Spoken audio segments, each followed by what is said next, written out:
నాకు 8 lakhs personal loan approve అయింది. Hi friends, మీరు కూడా బజాజ్ ఫిన్సర్వ్‌లో పర్సనల్ లోన్ కోసం తీసుకోవాలనుకుంటున్నారా? అయితే ఇందులో మనకి 40,000 నుంచి మినిమం 55 లాక్స్ వరకు అమౌంట్స్ అయితే ప్రొవైడ్ చేస్తున్నారు. ఈ పర్సనల్ లోన్ కూడా మనకి టోటల్ 3 వేరియంట్స్‌లో ఉంది.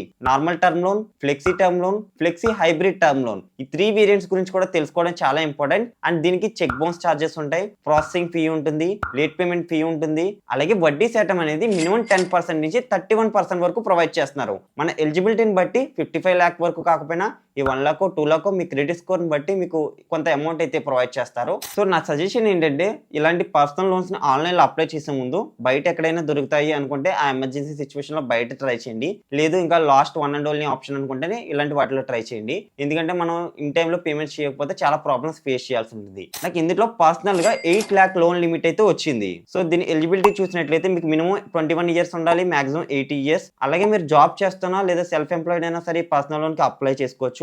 అలాగే మీకు మినిమం మంత్లీ ఎర్నింగ్ వచ్చేసి మినిమం 25,000 ఉండాలి. అప్పుడే ఈ లోన్ అమౌంట్ అనేది మీకు అప్రూవల్ చేస్తారు. అలాగే మీ సిబిల్ స్కోర్ 685 మినిమం ఉండాలి. 685 లేకపోతే మీకు అసలు ఈ లోన్ అనేది రాదు. అలాగే దీనికి కావాల్సిన డాక్యుమెంట్ మీ దగ్గర ఆధార్ కార్డ్, పాన్ కార్డ్, మీరు ఎంప్లాయ్మెంట్ చేస్తున్నట్లయితే ఎంప్లాయ్మెంట్ ఐడి, పే స్లిప్లు ఉంటే పే స్లిప్, ఒకవేళ సెల్ఫ్ ఎంప్లాయిడ్ అయితే కనుక ఐటీఆర్ ఫైల్ చేస్తున్నట్లయితే ఇన్కమ్ ట్యాక్స్ రిపోర్ట్స్ ఇలాంటివి అడుగుతారు. అలాగే ఏజెంట్ వెరిఫికేషన్ కూడా ఉంటుంది. పర్సనల్ గా ఒక ఏజెంట్ కాల్ చేయడం కానీ లేదా ఇంటికి వచ్చి కానీ మన డీటెయిల్స్ వెరిఫై చేసిన తర్వాత మాత్రమే మన లోన్ అమౌంట్ ని అప్రూవ్ చేస్తారు. అండ్ ఇందులో మనకి జనరల్ గా తీసుకునే పర్సనల్ లోన్ లాక్కోకుండా మనకి 3 వేరియంట్స్ అయితే ఇంక్లూడ్ చేస్తున్నారు. Flexi term loan, flexi term hybrid loan and normal term loan. ఈ ఫ్లెక్సీ టర్మ్ లోన్ ఏంటంటే జనరల్ గా మనం ఈఎంఐస్ పే చేస్తూ ఉంటాం కదా, ఆ ఈఎంఐ అంతా కూడా అవుట్ స్టాండింగ్ లోకి యాడ్ అయిపోతుంది. సో అవుట్ స్టాండింగ్ లోకి యాడ్ అయిపోయిన తర్వాత ఎప్పుడైనా ఎమర్జెన్సీ సిచ్యువేషన్స్ లో మళ్ళీ మనకు లోన్ కావాల్సి వచ్చింది అనుకోండి, మీరు ఈఎంఐలు పే చేస్తారు కదా, ఆ అవుట్ స్టాండింగ్ నుంచి మళ్ళీ అప్పు కింద తీసుకోవచ్చు అనమాట. లెట్స్ సే నేను ఒక 2 లాక్స్ లోన్ లిమిట్ తీసుకున్నాం అనుకోండి, ఒక 12 నెలల్లో నేను ₹1,00,000 పేమెంట్ చేసేసాను, ఈఎంఐస్ రూపంలో పేమెంట్ చేసేసాను మొత్తం. మళ్ళీ నాకు లోన్ అమౌంట్ అవసరమైంది అనుకోండి, నేను ఈఎంఐలు పే చేశాను కదా,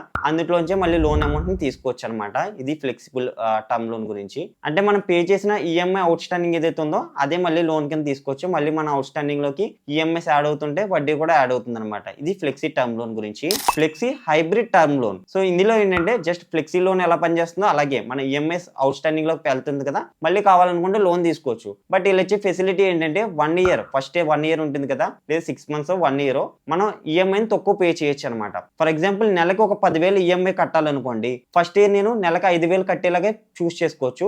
ఆ నెక్స్ట్ ఇయర్ నుంచి నెలకు 10,000 చొప్పున కట్టొచ్చు అనమాట. అంటే ఫస్ట్ ఇయర్ మాత్రం కాస్త ఫైనాన్షియల్ సిచ్యువేషన్ మనకి బాగుపడడానికి టైం పడుతుంది కాబట్టి, సో 1 ఇయర్ మాత్రం మనం తక్కువ అమౌంట్స్ తో ఈఎంఐ పే చేయొచ్చు. అండ్ నెక్స్ట్ ఇయర్ నుంచి నార్మల్ ఈఎంఐస్ ని పే చేయొచ్చు అనమాట. సో ఇదే డిఫరెన్స్ ఈ రెండింటి మధ్య. And next normal term loan. నన్ను జనరల్ గా తీసుకునే పర్సనల్ లోన్స్ ఏవైతే ఉన్నాయో అలాగే వర్క్ అవుతుంది. కొంత అమౌంట్ తీసుకుంటాం లోన్ కింద, ఇంట్రెస్ట్ కలిపి సర్టెన్ అమౌంట్ ఈఎంఐ కింద ఫిక్స్ చేస్తాం. ఆ 10 ఇయర్ అయ్యేంత వరకు పేమెంట్ చేస్తూ ఉంటాం. సో ఇది నార్మల్ గా జరిగే ప్రాసెస్. సో ఈ 3 వేరియంట్స్ లో నేను సజెస్ట్ చేసేది ఏంటంటే నార్మల్ టర్మ్ లోన్ ఏదైతే ఉందో అది మాత్రమే ప్రిఫర్ చేయండి. ఈ ఫ్లెక్సీ మెథడ్స్ ఏవైతే ఉన్నాయో వాటికి వీళ్ళు ప్రాసెసింగ్ ఫీ కింద ₹2,000 అనేది మినిమం కట్ చేస్తున్నారు. సో ఇక్కడ మీకు చార్జెస్ లిస్ట్ అయితే చూపిస్తున్నాను. మీ లోన్ అమౌంట్ ఎంత తీసుకుంటున్నారో దాన్ని బట్టి మనకి మినిమం ₹2,000 అనేది కట్ చేస్తున్నారు వీటికి ప్రాసెసింగ్ ఫీ కింద. మన వడ్డీ రేట్ కూడా ఎక్కువ ఉంటుంది ఫ్లెక్సీ పేమెంట్ మెథడ్స్ లో. సో అదంతా వేస్ట్. నార్మల్ టర్మ్ లోన్ తీసుకోండి, దీనికి ఎలాంటి ఎక్స్ట్రా చార్జెస్ పే చేయని అవసరం లేదు, ప్లస్ వడ్డీ కూడా తక్కువ పడుతుంది. మీరు లోన్ కి అప్లై చేయాలనుకుంటే డిస్క్రిప్షన్ లో అప్లై లింక్ ఇచ్చాను. సో దాని మీద క్లిక్ చేసుకుని ఇక్కడ అప్లై నౌ అనే ఆప్షన్ క్లిక్ చేయండి. నెక్స్ట్ మీ మొబైల్ నెంబర్ అడుగుతారు, ఓటీపీ వెరిఫై చేయండి. పాన్ కార్డ్లో ఉన్న మీ ఫుల్ నేమ్ ఎంటర్ చేయండి, date of birth, employment details, ఇవన్నీ బేసిక్ డీటెయిల్సే. మీ దగ్గర ఉన్నాయన్నీ ఫిల్ చేసేయండి. ఎంప్లాయ్మెంట్ స్టేటస్ అంటే ఎక్కడ జాబ్ చేస్తున్నారో దాని అడ్రస్, ఆ కంపెనీ అడ్రస్ కూడా ఇచ్చేయండి. నెక్స్ట్ మీ శాలరీ అకౌంట్ కూడా లింక్ చేయమంటారు ఒకవేళ మీరు జాబ్ చేస్తున్నట్లయితే. ఒకవేళ సెల్ఫ్ ఎంప్లాయిడ్ అయితే మీకు ఎక్కువ ట్రాన్సాక్షన్స్ దేనిలో జరుగుతాయో ఆ బ్యాంక్ అకౌంట్ అయితే ఇక్కడ ఇవ్వండి. సో జస్ట్ ఇది వాళ్ళు మన ట్రాన్సాక్షన్ హిస్టరీని చెక్ చేయడానికి మాత్రమే. ఇంకా అన్ని టర్మ్స్ అండ్ కండిషన్స్ అగ్రీ చేసి ప్రొసీడ్ అయిన తర్వాత నా స్టేట్మెంట్ చెక్ చేశారు అండ్ ఆఫీస్ అడ్రస్ అడిగారు, ఇచ్చేసాను. ఇక్కడ మనం ఎలిజిబిలిటీని చెక్ చేసి మనకి ఎంతవరకు లోన్ అమౌంట్ అప్రూవ్ అయింది అనేది క్లియర్గా చూడొచ్చు. ఫర్ ఎగ్జాంపుల్ ఇక్కడ 8 లాక్స్ వరకు లోన్ అమౌంట్ అయితే అప్రూవ్ అయిందని చూపిస్తుంది. మీరు కావాలనుకుంటే మ్యాక్సిమం తీసుకోవచ్చు.